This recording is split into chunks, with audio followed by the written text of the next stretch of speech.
नमस्कार प्रिय दर्शकों, हाजिर हूँ मैं ज्योतिष और आपकी इस श्रृंखला में। आज तक आपने जन्म कुंडली के प्रथम भाव से लग्न से लेकर के अष्टम पर्यंत एक एक करके सारे भावों का विश्लेषण हमने आपको बताया। आज हम बात करेंगे जन्म कुंडली के नवम भाव की। नवम भाव से हमको किन किन चीज़ों का आकलन होता है हमारे जीवन में, क्या क्या चीज़ें हमको इस भाव में संदर्शित होती हैं, यह हम जो देखेंगे वो नवम भाव से देखेंगे। नवम भाव भाग्य का भाव है, धर्म का भाव है, भाग्य की उन्नति का भाव है। पिछले जन्म में हमारे कैसे कर्म थे वो उसके हिसाब से भगवान ने हमको हमारा भाग्य कैसा बनाया और इस जन्म में हम कैसा कर्म करेंगे उससे हमारे भाग्य का निर्धारण होगा। और आध्यात्मिक उन्नति का भाव है और उच्च शिक्षा का भाव है। जो उच्च शिक्षा के लिए जो लोग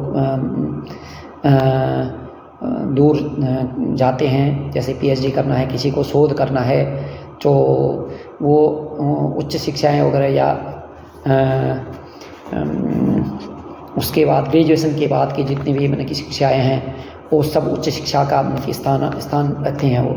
तो और पिता का भाव है, पिता उस व्यक्ति के जीवन में पिता का सुख कितना है और पिता की स्थिति कैसी होगी, इन सब का निर्धारण भी नवम भाव से ही किया जाएगा।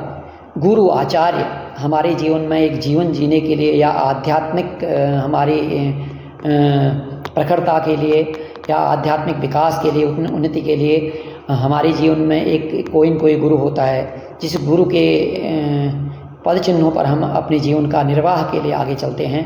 गुरु का भाव भी नवम भाव ही है। और लंबी दूरियों की यात्रा, अब अगर व्यक्ति उच्च शिक्षा के लिए जाएगा तो कहीं कहीं बाहर जाएगा, अपने घर से बाहर निकलेगा, तो वो चाहे विदेश जाए चाहे अपने ही देश स्वदेश में ही रहे, लेकिन लंबी दूरी की यात्राएं ज़रूर होंगी। और दैविक कृपा, भगवान की कृपा का भाव भी यही है। जिस व्यक्ति के जीवन में पिछले जन्म के कर्मों के हिसाब से भगवान की कृपा भी इसी भाव से निर्धारित होती है और पिछले जन्मों के कर्मों का फल भी इसी भाव से निर्धारित होता है। और समृद्धि, नैतिकता, आपके जीवन में कितनी समृद्धि है, आप कितने नैतिक विचारधारा वाले हैं और आपका बौद्धिक ज्ञान, मन कि आपके पास कितना ज्ञान है, किन चीज़ों का आध्यात्मिक ज्ञान है, साइंटिफिक ज्ञान है या सांसारिक ज्ञान है, उस सभी चीज़ों का निर्धारण इसी भाव से होगा।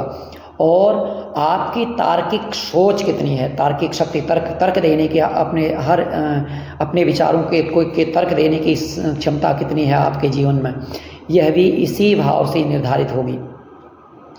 और किस व्यक्ति का मार्गदर्शन है आपको, क्योंकि आचार्य का भाव भी है, गुरु का भाव है, तो मार्गदर्शक का भाव भी यही, टार्च बेयरर का भाव भी यही है।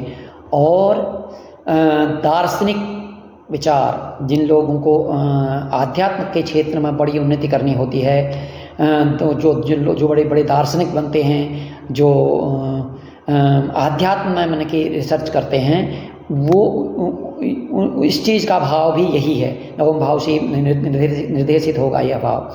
और जीवन में सही दिशा दिखाने वाला, आपके जीवन में सही दिशा दिखाने वाला आचार्य है, गुरु है। और पिता भी गुरु ही हैं, इसलिए इस भाव से पिता का निर्देशन होता है।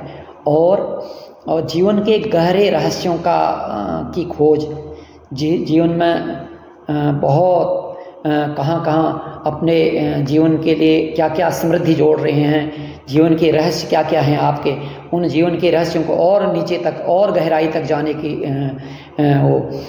तो ये सब चीज़ों का निर्धारण भी नवम भाव से ही होता है।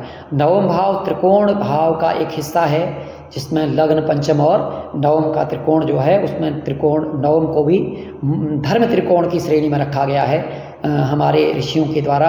ये धर्म त्रिकोण का एक स्तंभ भी है, क्योंकि पंचम से पंचम है ये भाव, क्योंकि लग्न से पंचम जो है पंचम भाव है, लग्न से पंचम, और पंचम से पंचम जो है यह नवम भाव है, और नवम से पंचम फिर पंचम भाव हो जाता है।